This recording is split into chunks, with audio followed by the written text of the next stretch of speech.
Good afternoon. We're going to go ahead and get started with our meeting. I've got 3 o'clock. This is a special session meeting of the Champaign-Urbana Mass Transit District. It's Monday, April 15th. It's 3 o'clock, so we're going to get started. I'll ask the clerk to call the roll, please. Barnes. Here. Bauer. Here. Chaplin. Cho. Farron. Here. Hannon. Here. Dial.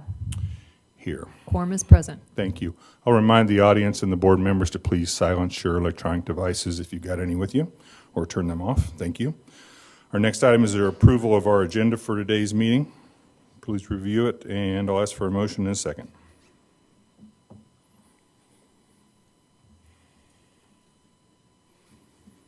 From someone. It's been moved and seconded to approve today's agenda. All in favor, please say aye. Aye. Opposed? Motion carries. Next item is audience participation. If anyone in the audience would like to participate in our meeting today, this would be your opportunity. Please approach the podium, state your name and address. This is an opportunity to make a statement to the Board of Trustees as a whole. We do not answer questions. Please limit your comments to 5 minutes or less. The countdown clock will display your remaining time. Anyone from the public would like to make a comment?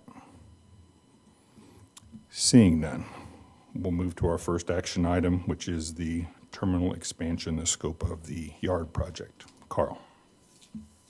All right, thank you, Mr. Chair.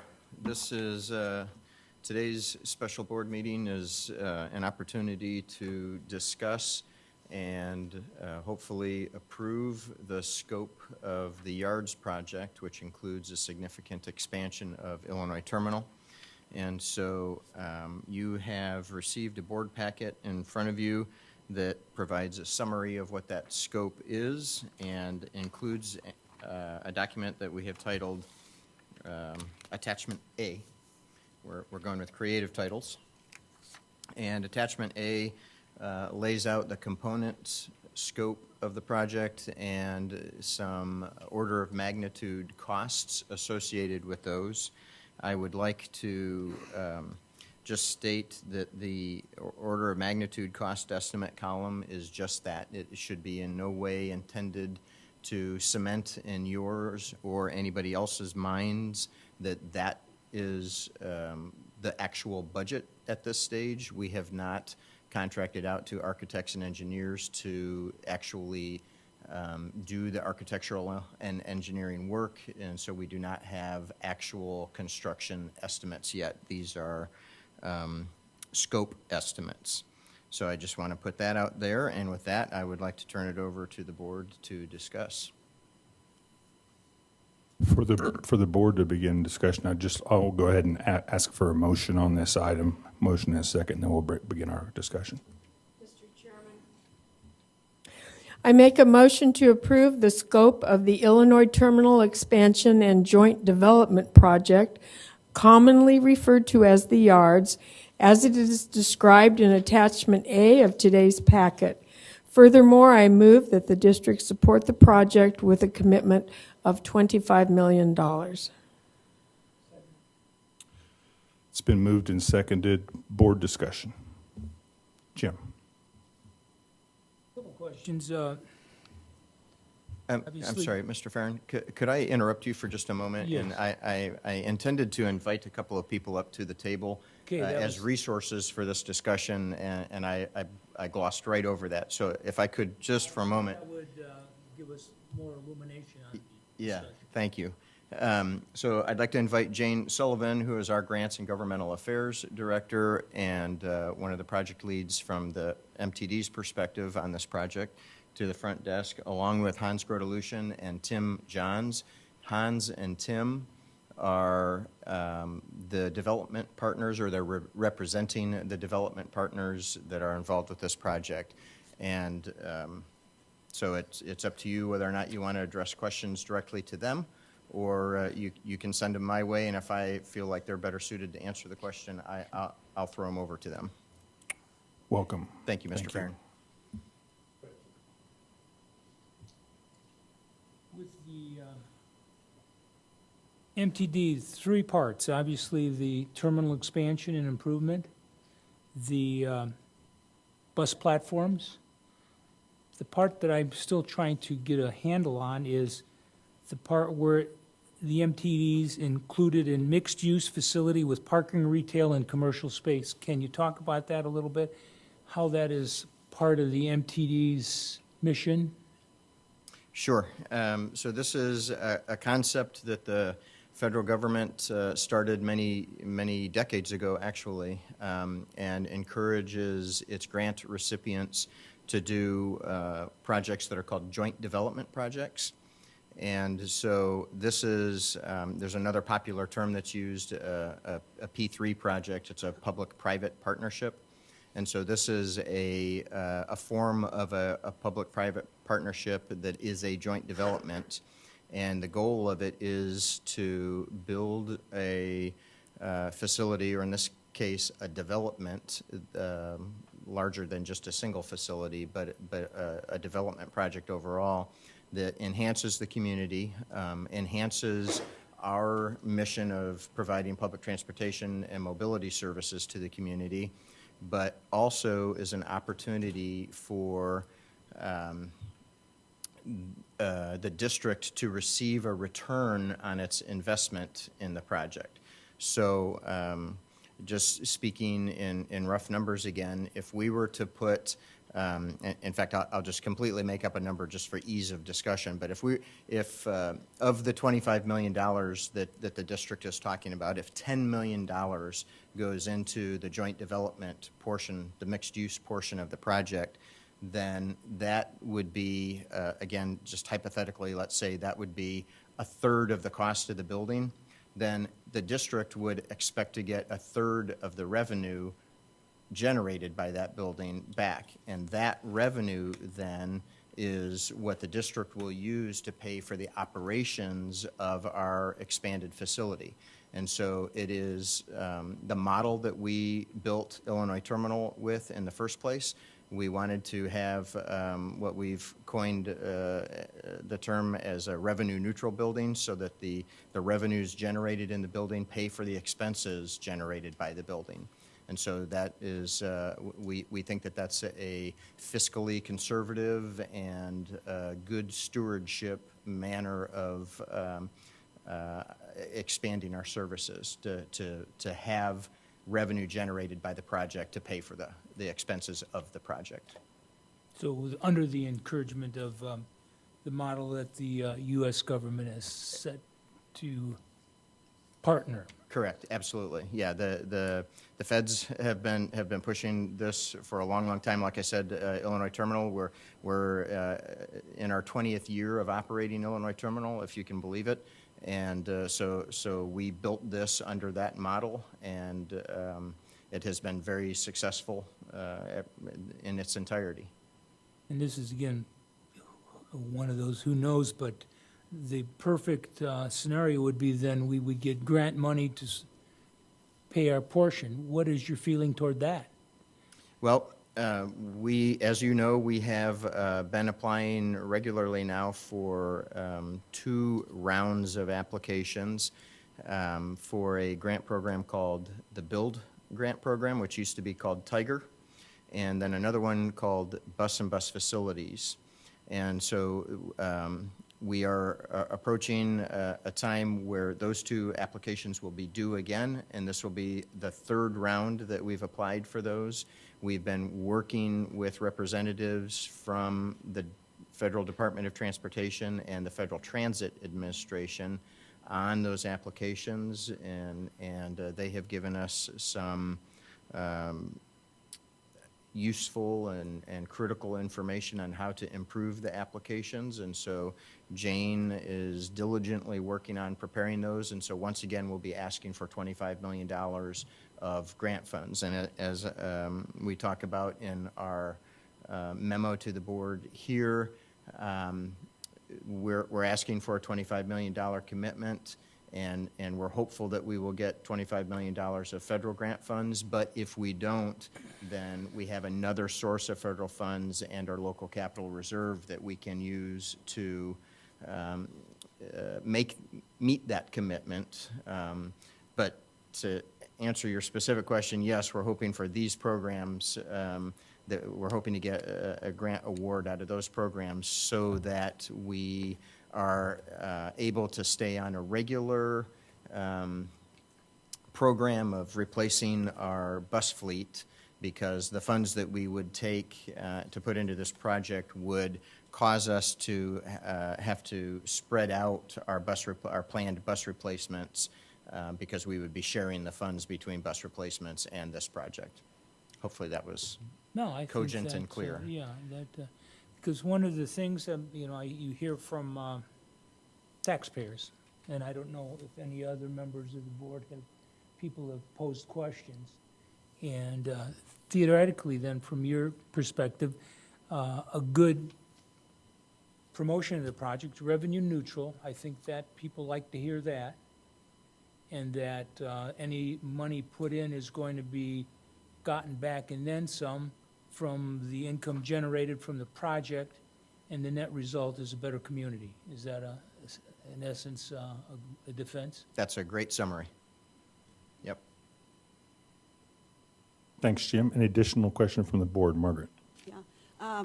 I was concerned about these buses not being replaced. I want to be sure about that.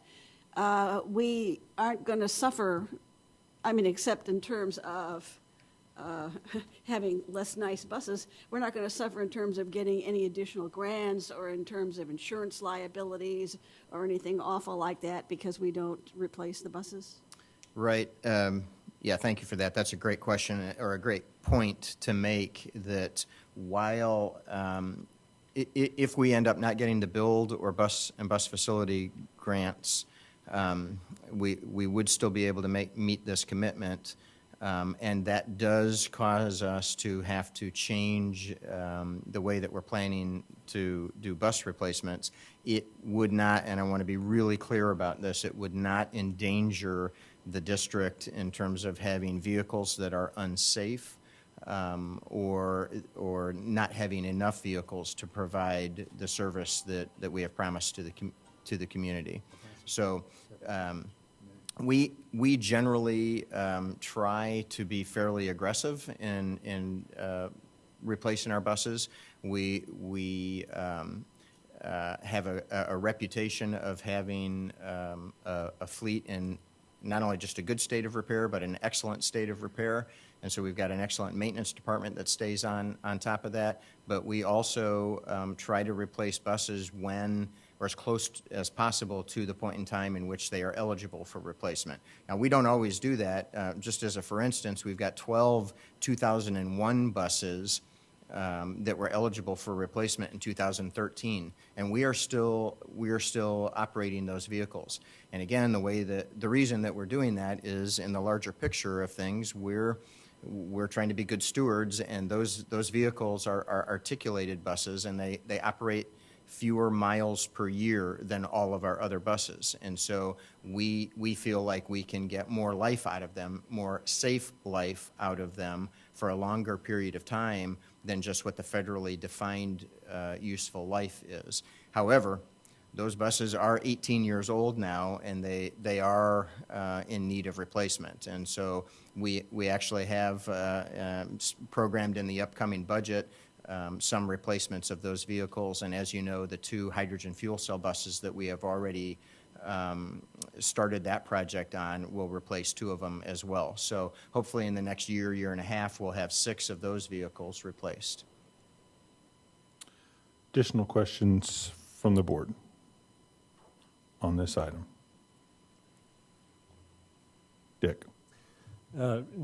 Just to make the point that what we're doing is independent of what the university might be doing. In other words, if hockey doesn't come, we're still a go. That's correct. This what we're talking about today, the scope of the project includes the hockey arena. with the hope that the university does decide to launch a Division I hockey team, but that's the university's decision to make and their announcement to make. And so this discussion is, you're right, it's really irrespective of what the university does. We're still looking at expanding Illinois Terminal. We're still planning on partnering with our development partners to do the mixed-use portion of it. But if the university decides not to do hockey, then there would be some changes that occur to the scope of the overall project. For instance, we clearly wouldn't need as much parking in the parking structure without a hockey arena that we would need with the hockey arena. So, of course, there will be some scope changes. And I also want to say that while you hopefully commit to a $25 million financial investment to this project, when we get to the point of executing a grant agreement or however we end up pulling that money together, you will be involved with those approvals. And so this is not an approval today of a specific funding source. This is a conceptual commitment on our investment. Any other questions from the board? Jim? Later in the program, are the alternatives, are you approve going forward or you do not approve going forward? And the point is made here, and I was interested in hearing more how it would impact, and I'll read. If improvements are not made to the Illinois Terminal, the district will have the ability to respond to adjacent development causing safety and accessibility concerns. Could you comment more on that? Say, if we didn't do it, how is that going to affect anything? Well, the notion there is that should you choose not to commit to this project or not to invest at this level, then we become a more minority partner in the overall development, or not a partner at all in the overall development. And so the notion there is that this is just food for thought. If that's the path that the board decides to go on, then I think there's some likelihood that development will continue to occur in downtown Champaign. Champaign is it's one of the only growing communities in the state of Illinois, and so I think that we'll still see growth, whether or not these current partners were involved with that or somebody else came along. But if we're not partnering in it, then we don't get a say in it. We don't get a chance to weigh in on how that development occurs around us. And so we just wanted to put that out on the table, that a decision to not support this is a decision to not be involved with what happens in our neighborhood and what happens in our community around us that will very likely impact our operations. Thank you. Question, Jim? Go ahead, Dick. Got another one? Oh, I'm sorry. Go ahead, Linda. Not so much a question as a statement. I've been on this board more than 9 years now, and I've seen our successful development projects, whether it's Illinois Terminal or the maintenance building and so on. So I have confidence in MTD's ability to respond to economic development, and also if you look at that strip of land, that could use some development, and I would rather be involved with it than just have our terminal be isolated up at the top. So I think it's good for MTD. I think it's good for Champaign University, hopefully, and the community at large. Thank you. Jane, do you have control over the, is there a way that we can get that up on the screen for everybody to see online also?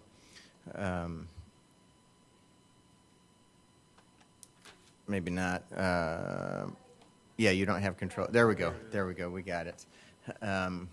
So this pink area that's blocked out, you can see Illinois Terminal in the upper, I guess, if you orient yourself north, we're in the upper right-hand corner of the pink mass of boxes, and the rest of the pink is what the city, MTD, and primarily our development partners have planned for the project overall. And so this is just kind of a, excuse me, an overhead view of that. Jane, let's go to the next one.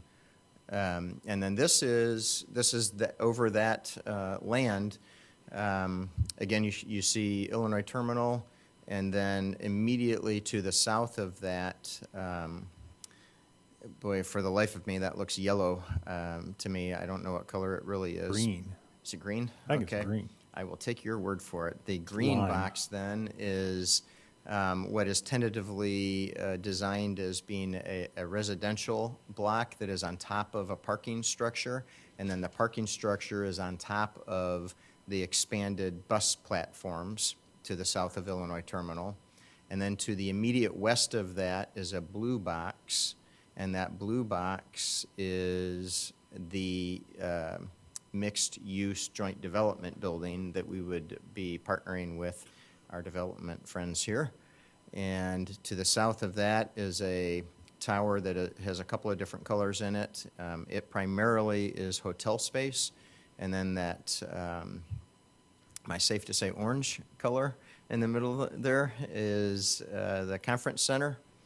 And that is, maybe a little hard to see there, but that conference center, the bigger orange box, is on top of another parking structure that's on the south side of Logan Street, and then the,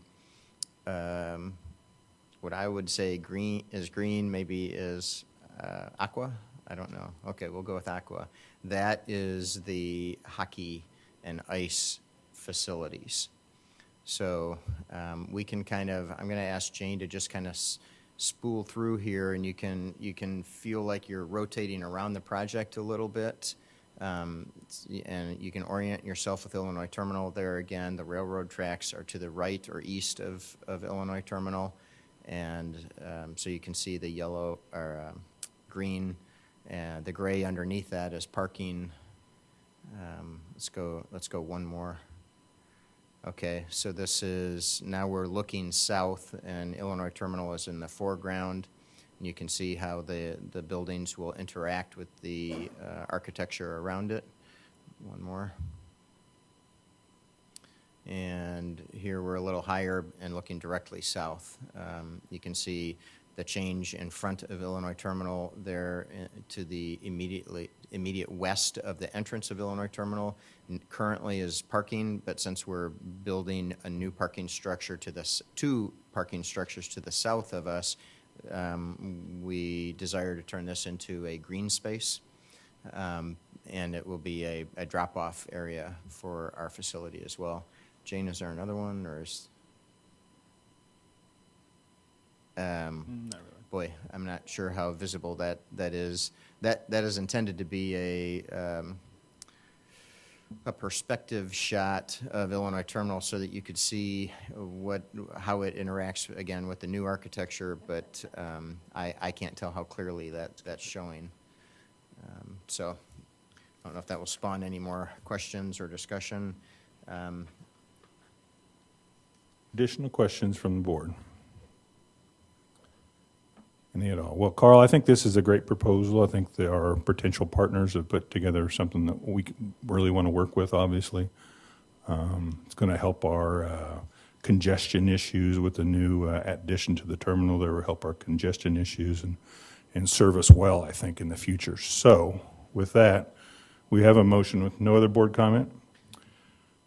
We have a motion and, I just want to ask if either of our folks at the table here, Tim, Hans, or Jane, want to comment. I didn't mean to dominate the conversation. I think if you guys want to go ahead and make your motion, I don't want to get in the way. That's fair. Thank you very much for your time coming to a special meeting this afternoon. I appreciate that. This is a great step forward, your participation is. And we look forward to continuing our movement with the city, with the university, and our other partners. And I appreciate your first step. Thank you. Happy to answer more specific questions than my comment. But. anything for Hans? Jim? So Hans, no matter what, you're moving ahead. No matter what, we're moving ahead as it relates to MTD and north of Logan, as long as you're willing. Absolutely. We do, as Carl mentioned, and to emphasize, we are working with the university and the city for things south of Logan. And based on those responses and answers, we may change the scope if others decided not to participate to the level that we hope. But we're encouraged, continue to be encouraged, and look forward to moving this in the right direction. Any other questions for Hans? Thank you for coming today. We appreciate it. We have a motion and a second. I'll ask for, we need a voice vote on this? Up to you. Let's have a roll call. Barnes, Yes. Bauer, Yes. Chaplin. Farron, Yes. Hannon, Yes. Dial. Yes, motion carries. Thank you. That was our only action item for our meeting today. Our next regular board meeting of the CU-MTD will be Wednesday, April 24th at 3 o'clock, right here in the City of Champaign Council Chambers. Thank you for your attendance today. We are adjourned.